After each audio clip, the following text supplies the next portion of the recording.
I'm Marlon Goldberg. I'm the owner of LA Workshop 5001, or everyone just calls it Workshop 5001. My business is all Porsche.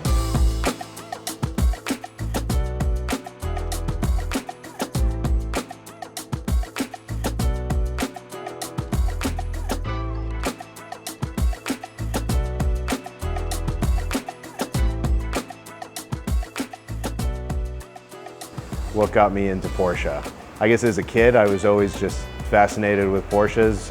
When I was really little, my dad had an '87 944S, and then in '92, he got a '91 964, and he still has that car, and that car had a huge influence on my kind of fascination with 911s.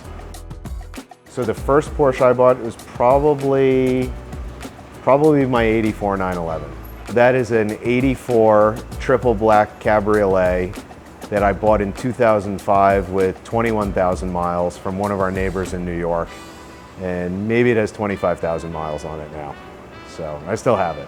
I mean, I've bought and sold more than I can keep track of, but I have a few that have always been with me. I started Workshop 10 years ago.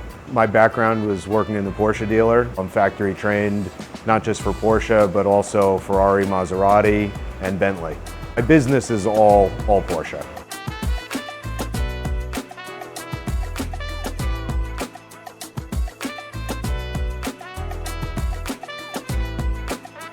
So our business is primarily full restoration and engine building and big projects. So I build every engine myself. My staff works with me to put the cars together, and I still jump in on the chassis side here and there. And so I guess the coolest thing that we do are our full builds. And in 10 years of being in business, we're up to car number 12 of our full builds. And for every full build, we probably do, I'd say, about 5 cars that are half build, 3/4 build, or I'm doing an engine for the car and then whatever else it needs. But still the most exciting thing are the full builds, and we're finishing up number 8, which is actually the only one that's at a sequence. There's a huge amount of 3D printed parts in that car that were printed in metal and aluminum and Inconel. That was very time consuming, and that's why the car is at a sequence. But twin turbo, twin plug, 3.4 liter, water to air intercoolers. It's even without the water system hooked up on the engine dyno, it was about 560 horsepower and 516 foot-pounds of torque. So that car is really cool. And we also have number 11 is here. It was the last 964 that we finished. And we're in the process of building number 12, which number 12 is actually at the paint shop, and just finishing up its engine. Everything we take in is on a case-by-case basis. Unfortunately, we turn away more work than we take in, and I think that's just a function of the size of my building, staff, and also the type of projects that we're looking to do and the clients who we want to deal with. But if we do a full build, we tell people 18 to 24 months for a full build. And realistically, the last one took us 14 months. But then, like I said, we have a project, one that was at a sequence that we started in 2017, but we were waiting on a vendor to print metal parts who was busy with other stuff. And so it really comes down to the scope of the project and the complexity.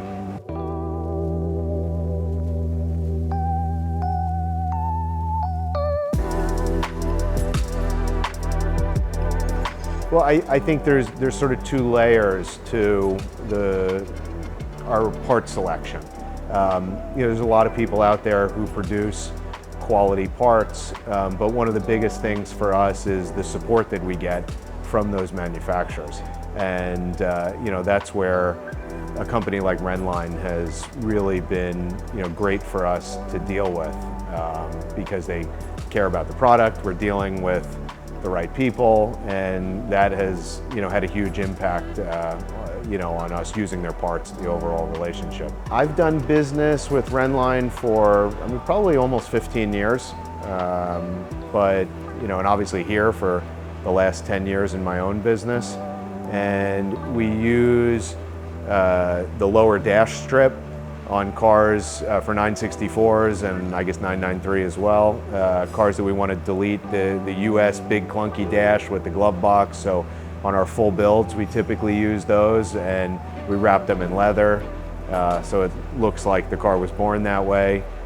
We use some of the floorboards, which we actually get the floorboards from you guys without the holes, and then we wrap them in carpet or leather. So we never run them as the exposed metal. Maybe once or twice we have, but typically we're using your parts and then even further refining them. Part of our big thing is we won't backdate. And so if someone comes to me and they said, I want to backdate my 964 to look like a long hood, I tell them it's not happening. That we would, if you want a long hood, we'll build from a long hood donor.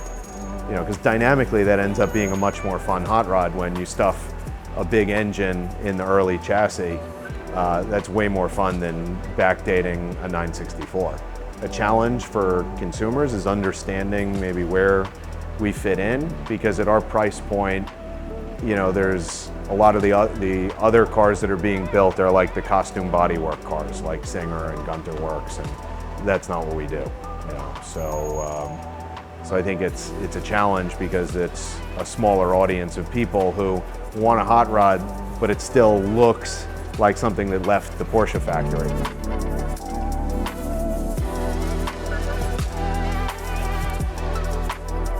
If a car is not a full build, like it's one of the smaller projects, we really are looking at what the car needs.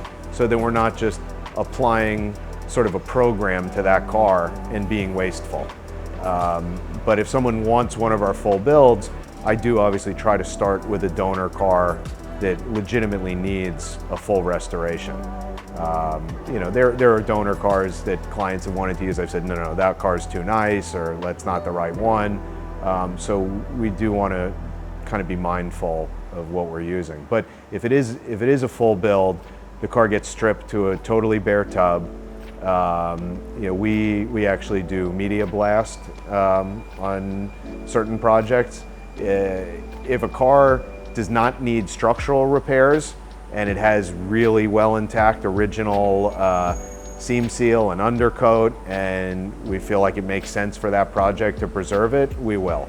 If it's a car that does need significant metal work, then we have no choice. It has to be media blasted so that we have the raw exposed metal, so that we can do what we need to do, and then re-primer the car and seam seal, undercoat, all the things that are done to the modern cars to help them last longer than the first time around. Then we have choices. Either Cicada makes our full harnesses for the car if we're going to run Motec computers, and now we also offer sort of a hybrid system where we will use a croon harness on some of the early cars, and then we integrate Motec for the engine management side.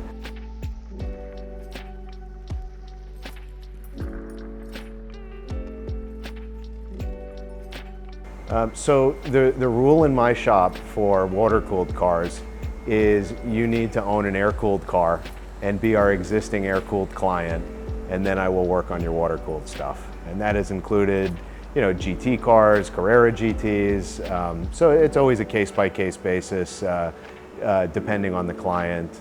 But our core business is the air-cooled 911s, and we do a little bit of 356 work, but it's usually just kind of maintenance work for clients. Personally, as much as I like 356s, I just don't see that as a core part of our business for building hot rods and restoration. The 911 is kind of our thing. They can look at our website and they can email me through the website. They can call us, and myself or someone will get back in touch with them, and that's the best way to start the process.